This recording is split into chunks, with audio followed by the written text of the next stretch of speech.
Hey YouTube, welcome to another video from SkinnyMedic. The holiday season's here. You've got all the Christmas lights up, the trees up. So we want to do a video on the top 10 emergencies that happen during the holiday season that send people to the hospital. So hopefully we can prevent some injuries, right? Hopefully. So got Mrs. SkinnyMedic here. She can help me demo a few things, but these are the top 10 emergencies that we see during the holidays. All right, so one of the first emergencies we see is people using really sharp knives to cut food, vegetables, stuff like that. Or stab their husband. Or stab their husband. Oh, geez. So one of the first things is she did cut her hand here. We would want to apply direct pressure, like just squeeze the hand, the arm, wherever she's cut, fingers. Let's apply direct pressure until the bleeding is stopped. Hopefully that helps. If not, you could use a hemostatic agent like combat gauze or Celox. Worst case scenario, she has a really big bleed that we cannot get control of direct pressure. We could use a tourniquet or a pressure bandage. So the second thing we're going to see here is burns. You really like cooking with a cast iron, right? I do. I like cooking with a cast iron. And of course, they get very hot. The handles get hot. So I have all these little lovely oven mitts. But I'm really bad to pull something out of the oven or off the stove with my oven mitt, set it down, and then a few minutes later forget and reach and grab it again to move it. And that's usually when I burn myself. So when she does that, we're going to want to put it under cold water. It's fine. But just as long as it's a small burn, you can do ice pack or cold water. You won't do like direct ice. Ice like cube on it is probably not the best thing to do.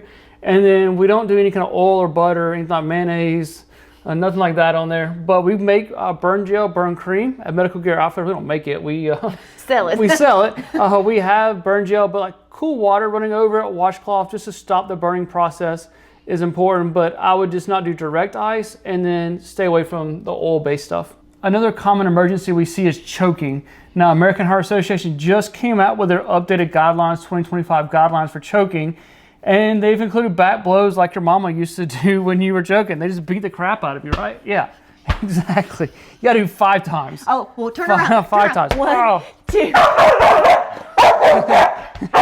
Hey, Pip Squeak, sit. Okay, go. His dog's a little protective. Yeah. So 5 back blows. 1, 2, 3, and then 5 abdominal thrusts, which is like the Heimlich maneuver we've always learned. So you want to hit them in the back and then turn around from up under between their belly button and rib cage and make a fist, and you drive back. I'm not going to do it because she'll throw up. I'm a sympathetic puker. She throws up, I throw up. But we here, and you come up and you try to touch their spinal cord until the choking is relieved. If they go unconscious, then you would actually start CPR, and then we'd want to call 911. Anybody's had the abdominal thrust, you'd want to call 911. And go to the hospital just to be checked out, because that is a big deal. You actually saved someone, didn't you, one time? Yes, I've done the Heimlich maneuver on 2 children, which is different for children. Yes. I feel like we need a baby doll. Yeah, the 5 back blows with chest compressions for infant. Yes, but when we did the Heimlich maneuver, like you flip them upside down, right? And then hit them on the back that way. Yep. Yeah, I had to do that on a child in a Mexican restaurant, choking on a tortilla chip. And then another child, it was a piece of ice, which would have melted, but in the meantime, the kid was choking and the parents were freaking out. You never know when you'll be the first responder. Another common emergency we're going to see is Christmas tree fires. Now, this lovely one is not real. We used to get real trees. We did. I don't really remember why. Was it allergies we stopped? Probably. I think it was allergies and how expensive they started getting. God, they're super expensive. But we see that especially further along in Christmas, they start getting dried out, the needles start to fall. And make a mess. People leave the Christmas lights on. The LEDs don't get as bright with the old school ones when it gets really hot. We forget to water them as often because the holiday season gets busy. Yep, and then these things, real trees, get set on fire. Now, that's fun. Like after the holidays, have a big bonfire, set them on fire, but not so fun inside your house. Yeah, not in the living room. So just be cautious. If you're using a real tree, make sure it stays water. Don't leave the lights on while you're gone, things like that. So one of the other things we see during the holiday seasons is the honey to-do list, which includes putting up Christmas lights. Yes.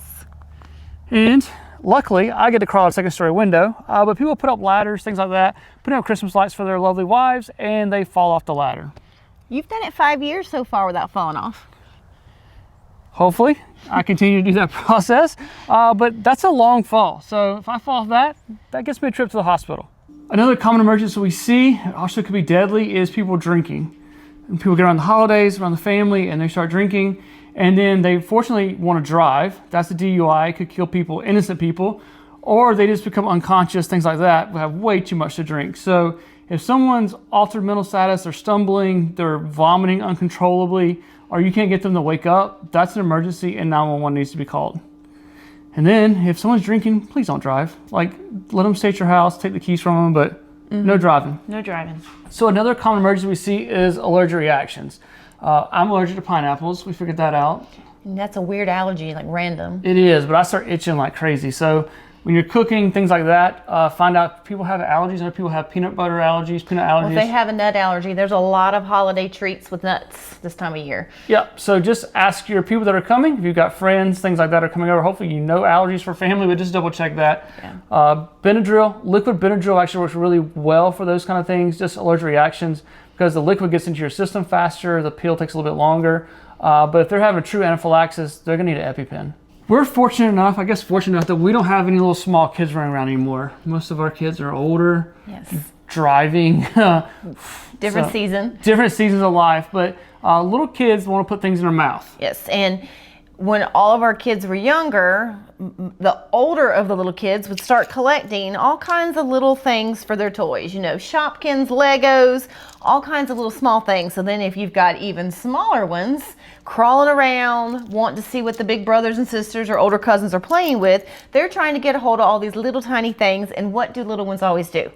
Directly in their mouth. Yeah, and one of the things we see in emergency here as well is the little button batteries. Yes, I was thinking that batteries. Kids swallow, and they've actually started putting a coating on them, but those batteries, little button batteries, can actually cause serious burns inside the esophagus and stomach area. So that's a big deal if a child has swallowed one of the little button batteries.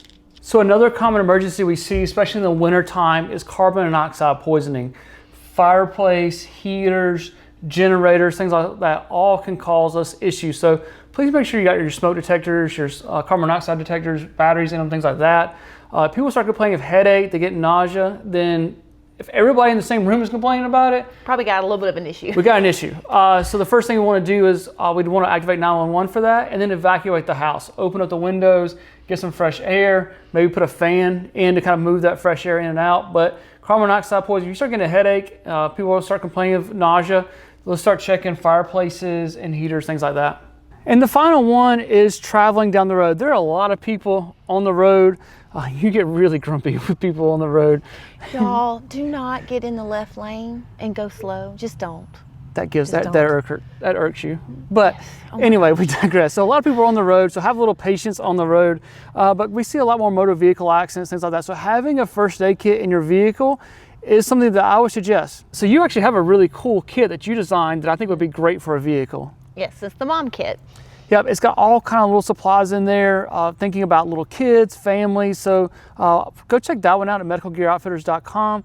But have something in your vehicle, warm blankets. Well, this is a good season to look at getting blizzard blankets. I think my mom kit has a Mylar blanket, but when we go on our family ski trip in January, I always put a few blizzard blankets in the car because we don't generally need them here as much, but when we go to the mountains, it literally is like 0 degrees at night up there. So if your car breaks down, you can't keep it running to keep the kids warm. So having some blizzard blankets on hand are great. So I hope these tips helped you out. One of the biggest things about emergency medicine is prevention.